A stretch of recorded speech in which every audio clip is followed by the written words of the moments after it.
how to enable or disable double click side button for Apple Pay and Wallet. Hey everyone, welcome back to the channel. In today's video, I'll show you how to enable or disable double clicking the side button for Apple Pay and Wallet on your iPhone. So without further ado, let's get started. So first thing first, open the settings app on your phone and from there simply scroll down and tap on Wallet and Apple Pay.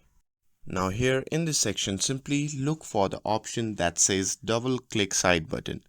So if you found that, you can toggle it on to enable or off to disable quick access to wallet. And now if you have enabled it, just double click on the side button and the wallet or Apple Pay will pop up instantly.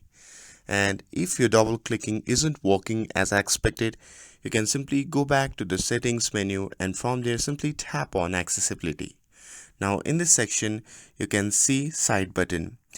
So just click on that and under click speed, you can select default, slow or slowest based on your preferences. And this will help you to double click that aren't being recognized due to the speed sensitivity. And after making this adjustment, your wallet and Apple Pay should work exactly as you want them to. And that's all there is to it with this. If you found this video helpful, then don't forget to like, share and subscribe to get updated for more videos. Thanks for watching and I'll see you in the next video.